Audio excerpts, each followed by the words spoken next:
రజనీ గారు దీనికి సమాధానం చెప్పండి. హరిరామ జోగయ్య గారు గాని ముద్రగడ గాని మిమ్మల్ని నమ్ముతున్నారు, కానీ మీరు కనీసం సలహాలు సూచనలు తీసుకోలేని పరిస్థితుల్లో మీరు ఉన్నారు అనేది ప్రధానంగా వైసీపీ చేస్తున్నటువంటి ఆరోపణ. సో దానికి నేను కూడా ప్రశ్న అడగడం జరిగింది. నమ్మినప్పుడు పూర్తిగా కుటుంబ సభ్యులు అందరిని తీసుకొచ్చి పవన్ కళ్యాణ్ 2.5 సంవత్సరాల 5 సంవత్సరాల ముఖ్యమంత్రి అయ్యేదాకా కొట్లాడతామని చెప్పడం వేరు. బట్ ఇక్కడ సగం ఏదో కనిపిస్తోంది. సో మీరేం చెప్తారు? కాపు నాయకులు మీ వెంటున్నారంటారా, కాపులు మీ వెంటున్నారు అనుకుంటున్నారా? దీనికి సంబంధించి జనసేన ఏం చెప్పుద్ది? సార్, ముఖ్యంగా తండ్రి బాటలో కొడుకు వెళ్తాడు, తండ్రి ఆశలన్నీ కొడుకు మీద ఉంటాయి. రాజకీయ భవిష్యత్ అంతా తండ్రి కొడుక్కి నూరిపోయడమే ఈ రాష్ట్ర రాజకీయాల్లో చూసాం. కానీ తండ్రి ఒక పక్కన కొడుకు ఒక పక్కన ఇప్పుడేనండి ఇవెంత విచిత్రాలు మేము చూడడం. అంటే అన్నదమ్ములు వేరే వేరే ఉంటారండి, అది వేరే విషయం, చాలా ఈ చోట్ల అయి ఉండొచ్చు.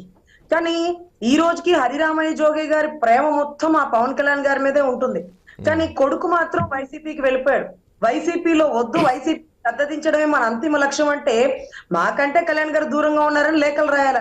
కొడుక్కి ఫోన్ చేయొచ్చు కదా, లేకపోతే కొడుకు పిలిచి వద్దురా నా మాట వినండి, ఆ అరాచకమైన వైసీపీ వద్దు, రాష్ట్రం నిరంకుశ పరిపాలనకి వెళ్ళిపోతుంది, దళితుల మీద జాడులు, రాష్ట్ర భవిష్యత్తు లేదు, రాష్ట్రానికి రాజధాని లేదు, అతను హత్య రాజకీయ నేరగాడని తన చెల్లె ఒప్పుకుంటే నువ్వు పోయి అతనికి జేజేలు కొడితే కులం ఏ పక్కకు వెళ్ళిపోతుందిరా?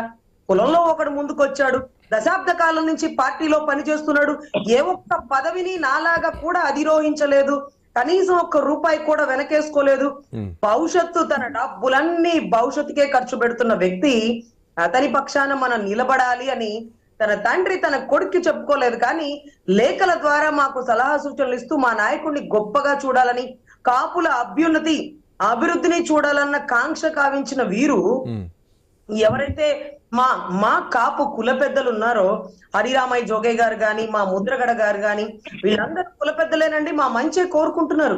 కానీ అధినాయకుడు ఒక నిర్ణయం తీసుకున్నాడు, అతని రాజకీయ భవిష్యత్తు కోసం కాదు, రాష్ట్ర భవిష్యత్తు కోసం. రాష్ట్రం సర్వనాశనం అయిపోతుంది, ప్రగల్భాలకి పౌరుషాలకి పోవద్దు, ఎంత తగ్గి ఉంటే అంత గొప్పగా నిలబడతాం అంటూ మా అధినాయకుడు మీడియా ముఖంగా చెప్పాడు. తాడేపల్లి స్టేడియం మేడం చెప్పారు.